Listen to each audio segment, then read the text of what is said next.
Hello viewer, আসসালামু আলাইকুম। আমার আগের একটা ভিডিও দেখে এক ভদ্রলোক প্রশ্ন করেছেন যে আপনি শুধু ধর্ম নিয়ে কথা বলেন, কিন্তু পৃথিবীতে মানুষের কল্যাণের জন্য, পৃথিবীতে জ্ঞান বিজ্ঞানের জন্য অনেক লোক অবদান রেখে গেছেন, তাদের কথা বলেন না কেন?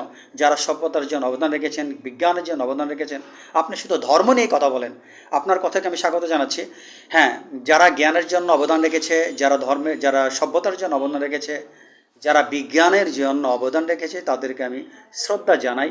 তারা অবশ্যই শ্রদ্ধার উপযুক্ত। কিন্তু আমি কেন ধর্ম নিয়ে কথা বলি সেটি একটু আপনাদের জানা দরকার। আপনার ধর্মের গুরুত্ব বর্তমান সমাজে অনস্বীকার্য। দেখেন, সারা পৃথিবীতে কিন্তু আজকাল দেখা যায় অনেক জায়গায় যুদ্ধ হচ্ছে। এই যুদ্ধে অনেক নিষ্পাপ নারী শিশু মারা যাচ্ছে, লক্ষ লক্ষ মানুষ নিহত হচ্ছে। এই যুদ্ধের মূল কারণটা কি জানেন? রাষ্ট্রনায়কদের ক্ষমতায় থাকা। রাষ্ট্রনায়করা চায় তারা আরও 30 বছর 40 বছর যেন ক্ষমতা ধরে রাখতে পারে, সেটা যে কোনো স্বার্থে হোক। সেটা হাজার হাজার মানুষকে হত্যা করে হোক, লক্ষ লক্ষ মানুষকে হত্যা করে হোক, গুরুত্বপূর্ণ সম্পদের নষ্ট করে হোক, প্রাকৃতিক সম্পদের ধ্বংস করে হোক, যাই হোক না কেন, তাদের লক্ষ্য হচ্ছে ক্ষমতায় ধরে রাখা। এই ক্ষমতার স্বার্থের জন্য মানবতা তাদের কাছে কোনো প্রকার মূল্য নেই। তারা মানবতা কাকে বলে জানে না, তারা কোনো কিছু চিনে না।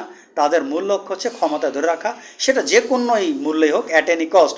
তাদের ক্ষমতা দরকার, আর এই ক্ষমতা টিকে রাখার জন্য লাখ লাখ মানুষ মৃত্যুবরণ করুক, এটা তারা চান, সমস্যা নেই। তারপর তাদের ক্ষমতা দরকার।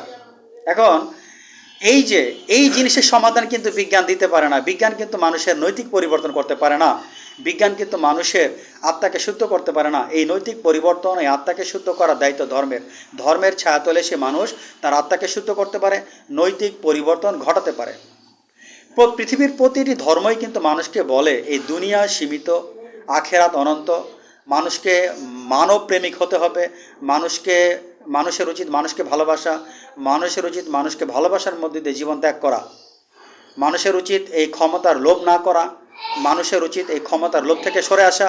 তাহলেই মানুষ জান্নাত পাবে। এটির পৃথিবীর প্রতিটি ধর্মেরই একই কথা। পৃথিবীর প্রতিটি ধর্মই এই কথাই বলে যে আমাদের নৈতিক পরিবর্তন দরকার, আমাদের আত্মার শুদ্ধতা দরকার। এই ক্ষণস্থায়ী দুনিয়া এই চিরস্থায়ী জায়গা নয়। আমাদেরকে আত্মিক শুদ্ধতা করতে হবে, ক্ষমতার লোভকে পরিহার করতে হবে, মানবের কল্যাণকে সবচেয়ে বেশি গুরুত্ব দিতে হবে। তাহলে ধর্মের কথা যদি তারা শুনতেন, রাষ্ট্রনায়কেরা, আমার তো মনে হয় এই পৃথিবীটা জান্নাতুল ফেরদৌস হয়ে যেত। তাহলে তাদেরকে পরিবর্তন করতে পারে ধর্ম, নট সায়েন্স। তাহলে ধর্মের কথা কেন বলবো না বলেন? ধর্মের ছায়াতলে যদি রাষ্ট্রনায়করা থাকতেন, তাহলে আজকে পৃথিবীতে হাজার হাজার নিষ্পাপ শিশু মারা যেত না, এত প্রাকৃতিক সম্পদের ধ্বংস হতো না, পৃথিবী হয়ে যেত জান্নাত। তো যাই হোক, ছোট পরিসর আজকের ভিডিও এখানে শেষ করছি। হয়তো আপনি আমার প্রশ্নের জবাব পেয়েছেন। আজ পর্যন্ত, আল্লাহ হাফেজ।